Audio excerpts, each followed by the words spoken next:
Hi everyone, welcome to Kant Academy.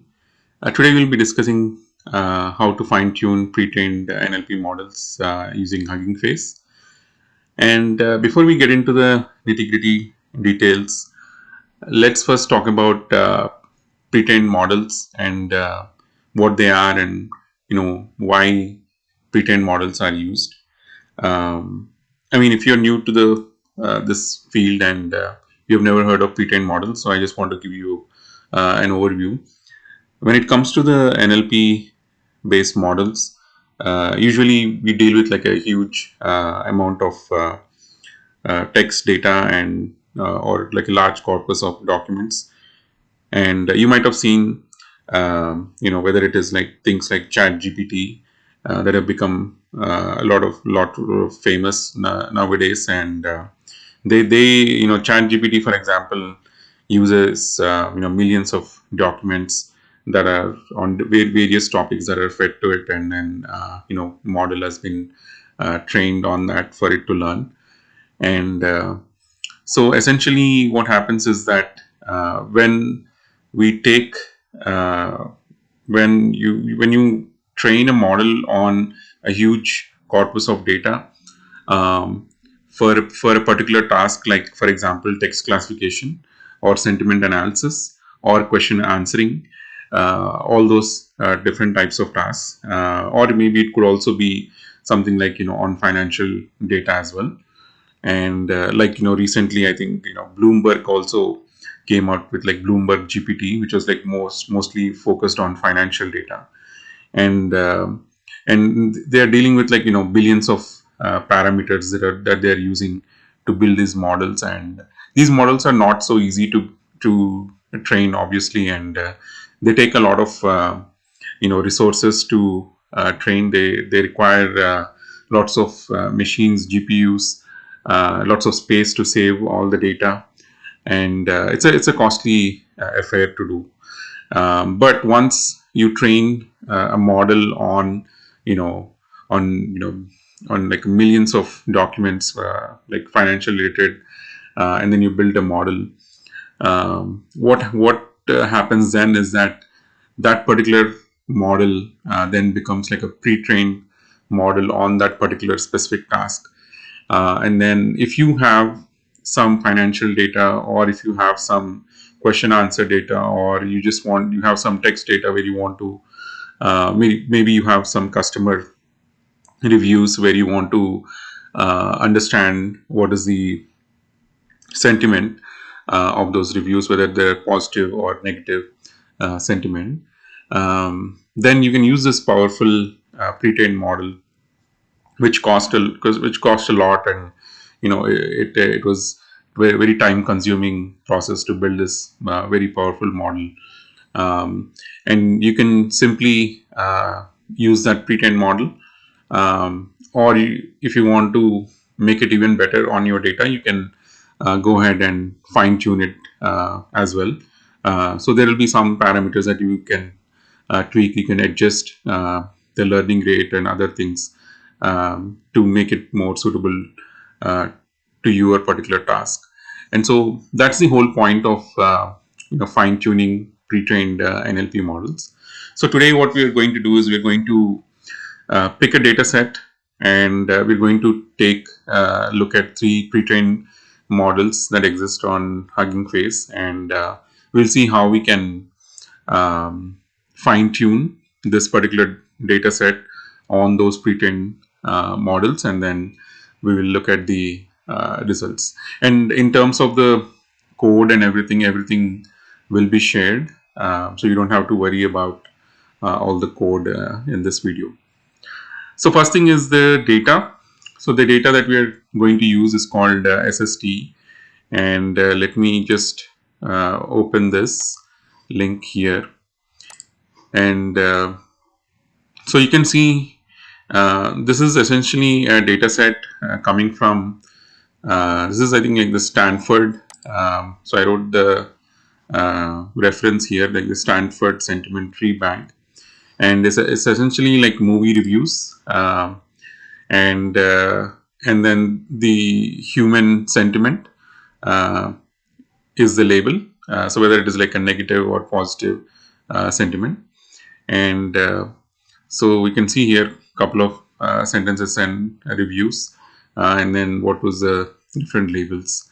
And whenever you're dealing with whenever you're like working on uh, these any like NLP task and you're looking for some data sets, so you can go to Hugging Face and you can go to data sets, and then there you can so let me just go there and show you.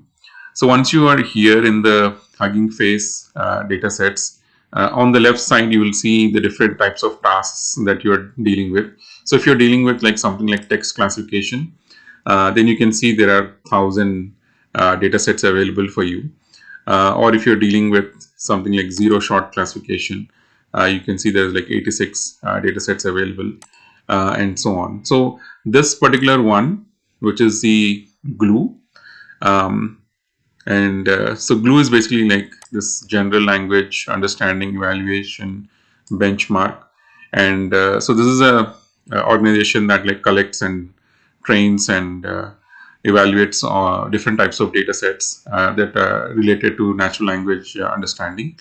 And this particular data set has multiple data sets, and one of the data sets in here is our SST2. So there are more in this glue data set. Um, so let me go back. Yeah, so that's the data set that we're dealing with. So these are the movie reviews and then the sentiments. And and what we want to do is we want to use a couple of pre-trained models, and then we want to see the sentiment on this data set. So in terms of the pre-trained models, I'm going to be looking at three. And so the first one is called STSB Roberta Base V2. And essentially what this means is that this is a sentence transformer based model.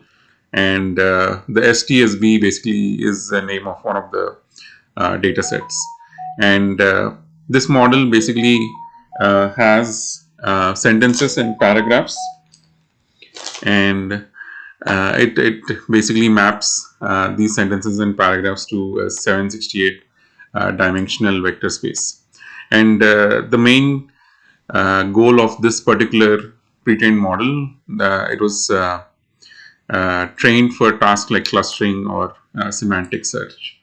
And again, you can go to this link, and you can find out more information about this particular pre-trained model, and you will get like all the information how to use it, and in also the paper, the publication related to this particular pre-trained model, which will contain all the if you are like an advanced user, you can get all the technical details there.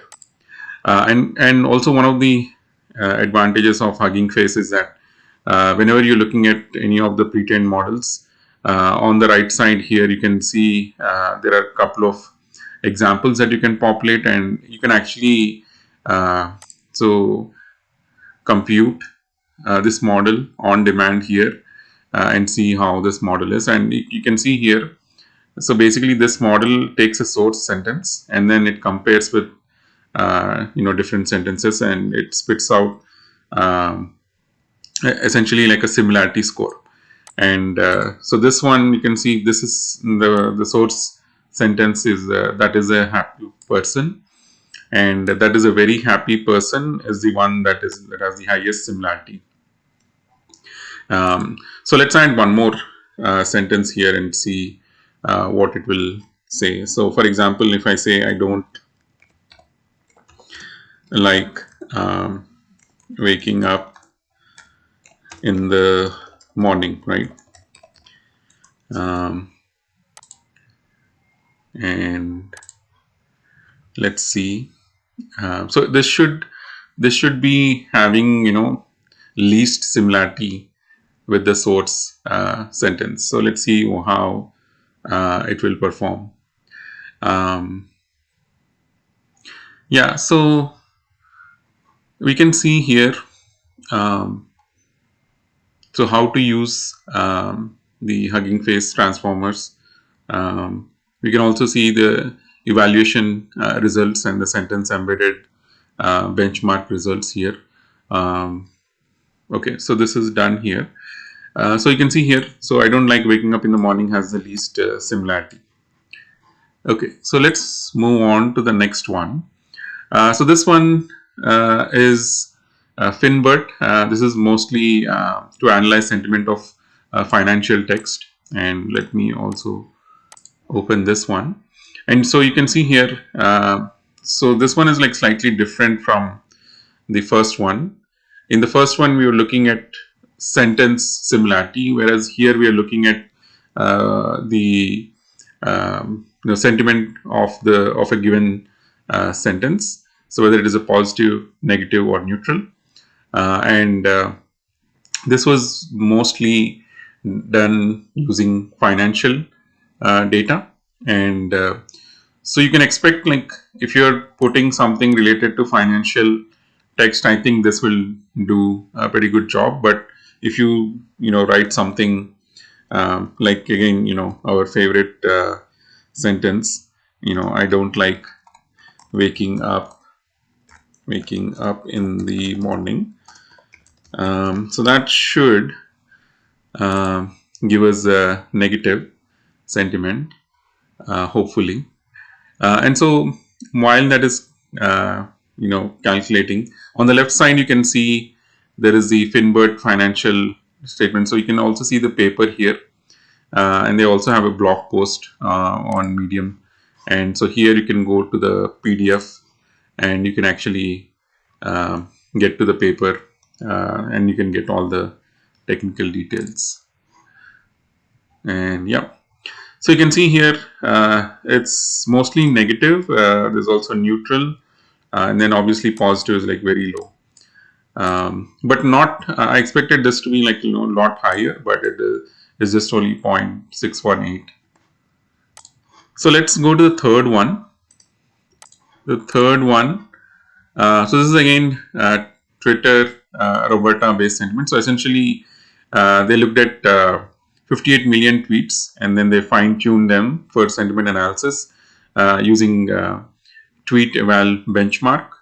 So you can find more about that tweet eval again here in the reference paper, and you can see the labels that they have. So 0 is negative, and 1 is neutral, and 2 is positive. And so obviously when you say I like you, I love you, then the sentiment is going to be positive. And again, let's try our favorite sentence here. So I don't like waking up in the morning. So this should be labeled as negative. Yeah, so you can see it is pretty high. So it looks like this model seems like it is able to label things with more confidence. Okay, so let me go back. Okay, so we discussed the data, and then we discussed the pre-trained models that we're going to look at. Now let's look at the fine-tuning part, right? That's our main goal. So before you load the data set, and there are a couple of things that we need to take care of. So first thing is pre-process. So as you know that the machine doesn't quite understand text, right?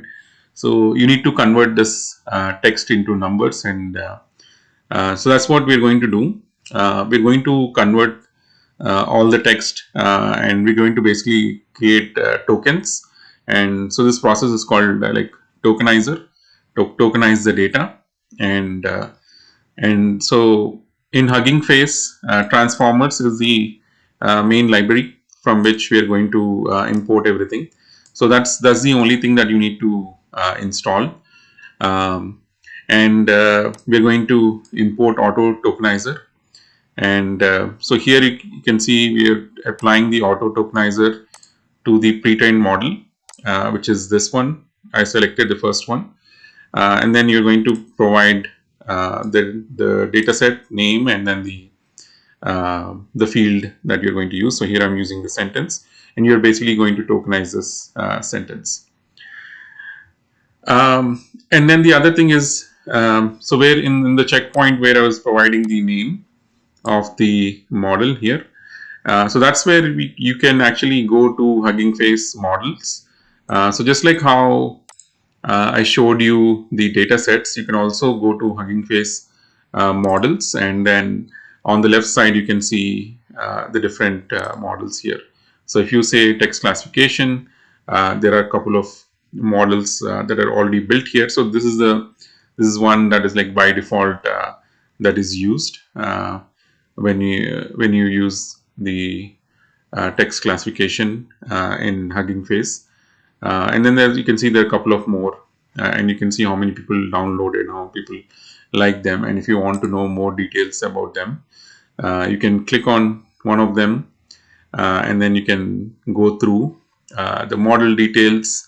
You can see, like, this particular one was like fine-tuned checkpoint of distal BERT base uncased. So if you click on this one, this is actually so that one was based on this model, and then this model was based the distal BERT. There's like a distillation process that can be found here, and again this was based on BERT model. So the BERT was like the original model that there's an influential paper that came out, which is this one, which is like pre-training of deep bidirectional transformers for language understanding. So it basically like came from that. So you can go here and explore the different types of models that are available. So the next thing that we need to do is take care of dynamic padding. So what exactly is this? What are we talking about? So remember that any deep learning model that we are going to build, which is essentially what these pre-trained models are, they're going to be using something known as tensors in the backend. So the tensors are something that are used by neural networks, and you can think of tensors as multi-dimensional arrays. And so a zero-dimensional tensor would basically be your scalar, and one-dimensional tensor would just be your vector, and a two-dimensional tensor would be matrix, and an n-dimensional one we would call it as a tensor. And essentially, since the models in the background, they're using tensors, and we are tokenizing all the text. So if you have a bunch of sentences and you are tokenizing them, each sentence, the number of words in the sentence might be different, right? And so what that will do is that it's going to end up creating different set of tokens, which are then, like, at some point they will be passed to this tensor function, and at that point, what I'm showing you here is two different IDs that you see here, which are passed to tensor, and it gives you an error because the length of the first one is much larger than the next one. The second one only has like 4 values here. So when you have this kind of imbalance, the tensor fails, and so that's why what we need is to pad these values. So essentially what I need is, after the 4 values that I have here, I need to pad zeros for the rest of the values. So let's say the first one was of size 10, the next, we need to make the next one also to be of size 10. And so that's what we are doing. So, I mean, why are we calling this dynamic padding, right? We can just call it just simply padding, right? That's what we are doing. So the reason why we are calling this dynamic padding is because we're not just going to pad the whole data set, right?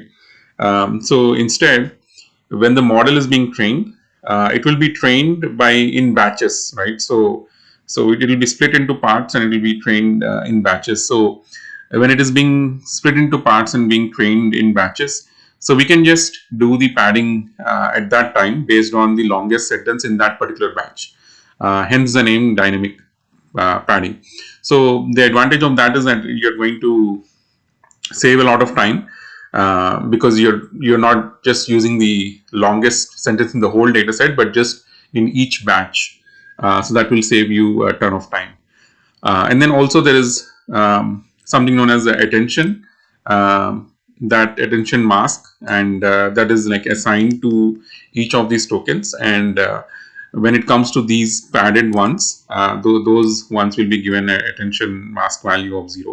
So that in the model they don't get like too much value added to them.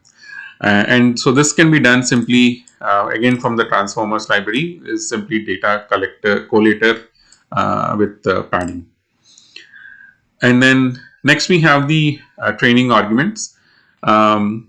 So in terms of the providing the different training arguments, so I used, there is one training argument which is maximum steps, and I used only 12,000 when I was fine tuning these three models. And I did that for a reason, because I was using Google Colab to do this. And in Google Colab there is a disk space limitation in the free version, so I had to limit the training to max of 12,000 steps. But if you have set up this on your laptop, and if you have GPU, then you can if you have the space available, then you can let it go to the maximum steps more than 12,000. I think the overall steps were it was going until like some 25,000 or 30,000 steps. So you can go all the way through if you have the resources. But since on the Google Colab, and most people won't have that huge of a disk space, and so to give you an example, this particular model, like after it was going up to 70 GB of space, disk space, and then using the GPU, it was taking like less than an hour. But if you use CPU, it's going to take a lot more time. So fair warning. So don't try to do this on using the CPU. And then there are more parameters that you can choose from. So I just focused on one of the parameters that I wanted to use. But if you follow this link in the documentation, you can find more parameters. And again, from transformers, we just import the training arguments, and then pass on, give it a name, and then provide the maximum steps. And then finally, we have the model. So again, here you can see from transformers, I'm importing auto model for sequence classification, and then I'm saying from pre-train, I'm providing the checkpoint. If you remember the checkpoint that we defined earlier on, where we said that this is the first model here that we selected. Yeah, this one, right? The sentence transformers. So let me come back down. Yeah, and then another argument I gave is the number of labels, which is just 2, right, in our case. So you might be wondering, so what is the auto model for sequence classification? So depending on the task that you're dealing with, we have all these auto models that are going to do the job for us. And all you have to do is like just change the name of the pre-trained model and pass it to the sequence classification. And if you are dealing with something like a data set or a model that was like built on a question answer data set, then there's also something known as auto model for question answering. So depending on the task, the auto models differ, and you can find more information here on the different types of auto models that are available. And so finally, bringing it all together, so our main function is going to be trainer, and we are going to pass the model that we selected and the training arguments, and then what is the training data set and evaluation data set, and then the data collator that we discussed with the dynamic padding, and the tokenizer with the converting the text into tokens, and then we are just going to train this. So let me just go here. So this is my GitHub page, and then here I basically shared all three fine-tuned pre-trained models, and you can simply click on open in Colab, or you can like right click and open it here, and it will open this in Colab, Google Colab. And essentially, when you in order to use Google Colab, if you haven't used Google Colab before, it's pretty simple. All you need is like a Google email address, and it's free to sign up, and you can use this online, and you can select here. So you can see they provide GPU and disk space up to 78 GB, and of course out of that 78 GB, some of it is already used. So by default, they in order for them to run this, they require some disk space, so that will be there, and then the system RAM. So this is the free version. This is what you get, and so you have to install things here when you are dealing with the Google Colab, and then that's what I have in terms of the data sets. And here you can see exploring that particular data set, which is the SST2, which actually has the training, validation, and test data set. And then here is the transformers that you need to install.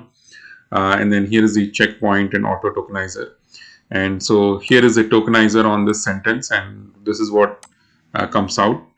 And you can see the attention mask associated with them. And if you convert the IDs to token inputs, it will come back to these ones, right? Like what, ease, and everything. So you can convert it back. Yeah, so I provided not just the fine-tuning part, but also some of the things where you can also look at some sample data here. So you can see here I'm printing out the length of some of the sample inputs, and you can see how each of these sentences here, the length is different. And so that's why when you use the data collator, like it's going to make all the it's going to pad them and make them all the same length. And then here you can see the model that was trained, and you can see I stopped at the 12,000 steps. And you can also look at the predictions, and basically the prediction is going to be like a matrix with like a bunch of numbers here.